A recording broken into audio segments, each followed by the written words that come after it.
human, relatable. In the 1960s, one company changed comics forever with a simple idea.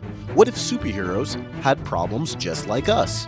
This is the story of Marvel Comics, a scrappy underdog that revolutionized an industry, faced bankruptcy, and rose to become the most dominant entertainment force on the planet, all through a unique and brilliant approach to marketing. What's up, everybody? I'm X. I run Perspective Reports, and today we're breaking down the marketing histories of DC and Marvel Comics. And in celebration of the Superman movie, we are simply looking at the best and worst strategies that defined these massive comic titans into the modern era and how they have been able to continue and sustain their success. After all, the fact that everybody knows who Superman, Iron Man, the Avengers, Batman, so many other superheroes that define and still to this day influence so many of us. So let's jump into it. We're going to have a little bit of fun. This is part of our wider series where we're going to take marketing history deep dives into various topics, and we're starting with DC Comics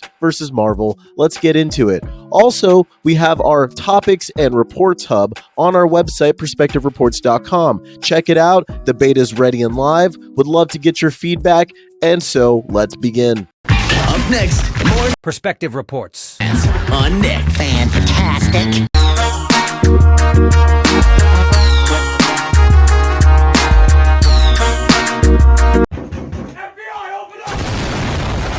In 1961, Stan Lee and Jack Kirby created the Fantastic Four, a team of heroes who bickered and held grudges and worried about paying rent.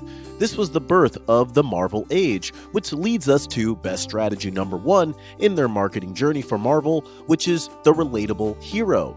This was Marvel's foundational marketing genius. Peter Parker wasn't a god, he was a nerdy teenager from Queens, struggling with bullies and girl problems. The Hulk was a tragic monster. The X-Men were outcasts, feared and hated by the world they protected. And Marvel marketed personality, not just power. They sold stories about people who just happened to be super. Now, Stan Lee had a very genius but simple marketing move that to this day is standard really across marketing whenever you're just creating and putting stuff out there for people, and that was Stan's soapbox and bullpen bulletins. And essentially all they were announcements and updates at the end of comic books and comic strips, blurbs, sometimes pages, sometimes pamphlets that would just break down and let people know what was happening behind the scenes, uplifting the creators and artists that were creating this new pantheon of superheroes and allowing and fostering a community around Marvel, so then people felt like it was something they were truly not just a passive participant in, but an active community member building the future of superheroes, which leads us to best strategy number two, building the Marvel bullpen brand. Through his famous Stan soapbox column that I spoke to earlier, Lee created the illusion of a fun, chaotic, and friendly office, the Marvel bullpen. It got fans to think that they knew Smilin' Stan, King Kirby, and Sturdy Steve Ditko, all nicknames for the early 1960s Marvel leaders. It created a direct, personal connection and fostered a sense of community. You weren't just buying a comic, you were joining a club. This direct-to-consumer marketing was decades ahead of its time, and today it is considered a standard. However, things cannot always be sunshines and rainbows. Like any company, brand, or venture, there will be hard times and things to get through, and that was the same for Marvel. However, it started off with a lot of positivity. The 80s and early 90s saw Marvel's popularity explode. They really started to pull ahead of DC Comics around this time. Characters like Wolverine and the Punisher reflected a grittier era, and artists like Todd McFarlane and Jim Lee became rock stars. Marvel's marketing really leaned into this speculative boom. I mean, we all know who Jim Lee and Todd McFarlane is if you're really into comics. Iconic art style. I mean, you know 90s, 80s, 90s Marvel comics, that art style that really popped, that really till this day is still so influential for everything. However, this does lead to the worst strategy number one, the gimmick-driven market bubble. Due to the popularity, there was a lot of, cashing in, like holographic covers, foil covers, dozens of variant covers for just a single issue. Marvel flooded the market, marketing comics not as stories, but as get-rich-quick collector's items because the writing was on the wall that this stuff is valuable, so they started dumping and pumping the market with all the stuff that they were hoping would add value, but in reality, the value comes from the stories and the love and the respect the fans have for the brand. This created a massive and unsustainable sales bubble. And when that bubble burst, it nearly destroyed the company. Fans and retailers were burnt out, and Marvel was left with warehouses of unsellable comics. Not the first company to have to go through something like that. The company filed for bankruptcy in 1996. Filed for bankruptcy. Think about that. Marvel, the entertainment juggernaut owned by Disney, went cashless, went bankrupt in 1996. It was a catastrophic failure born from short-term greed over long-term brand health. Which leads to worst strategy number 2, selling off the family jewels.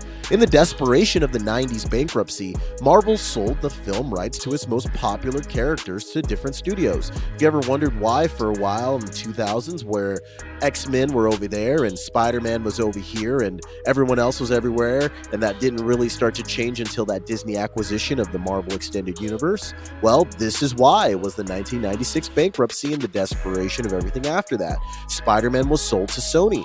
X-Men and Fantastic Four were sold to Fox. While it provided a much-needed cash infusion at the time, this decision would massively complicate their future plans. It was a short-term survival move with devastating long-term strategic consequences that only just now, to the 2020s, are finally being put back together. After emerging from the bankruptcy, Marvel made the single most important marketing decision in its history. With the film rights to their B-list characters like Iron Man and Thor, and yes, there was a time where Iron Man and Thor were considered B-tier superheroes, they still had those rights in-house. So they decided to do something no one had ever attempted: build their own movie studio and create a single interconnected cinematic universe. And that leads to best strategy number 3, the Marvel Cinematic Universe, otherwise known as the MCU. The MCU is arguably the most successful marketing and branding achievement in modern entertainment. Undeniably, look at their box office. It started with a promise in the final seconds of the 2008 Iron Man movie. Each film was not just a standalone story, it was an advertisement and a continued cycle for the next film. The post-credits scene became a viral marketing tool. I mean, how many people were staying till the end of movies, right? Until Marvel came on the scene, because you knew something was going to happen and everybody started copying. Not that there wasn't stuff like that before, but Marvel, again, brought it to the modern audience in a new and innovative way. The MCU, the Marvel Cinematic Universe, created a virtuous cycle. Successful movies drove comic book sales, they drove video games, which made more movies possible, which then allowed more licensing, and then basically it's just a self-sustaining universe, right? That's kind of the whole point. The cash cow out front, and then everybody else gets to milk out from there. And that sold a lot of merchandise. It unified the brand under one cohesive, exciting vision. They weren't just selling movies, they were selling a decade-long, can't-miss cultural event.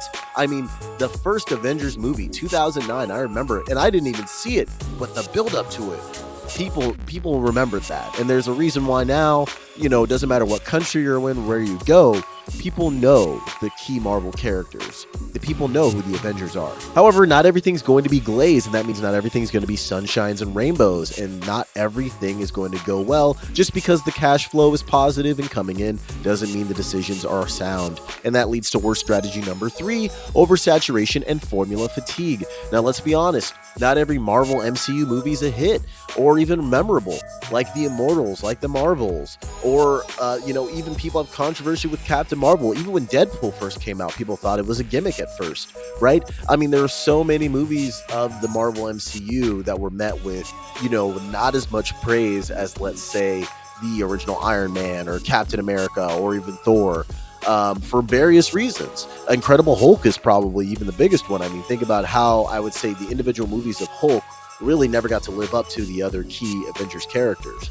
Anyway, with multiple films and TV shows released every year, the feeling of a special event had diminished. Critics and some fans now point to a Marvel formula, leading to brand fatigue and making it harder for new characters and stories to feel fresh and essential. And anytime you get a nickname for something, the Marvel formula, the whatever formula, right? People have an expectation, but with expectation, you lose your edge, because then you become the standard. And when you're the standard, people want to either rebel against or want right, you to meet their grandiose expectations that you've created every time, when that's just not possible. And we see that now, right, with the different phases and the different phasing in and phasing out. I mean, the problem is sometimes it's you show a one character too many times. I'm sure if they could, they would have put Tony Stark in 15 more Iron Man movies or something more, but you can't do that. After a while, it just runs out of gas and runs out of steam, right?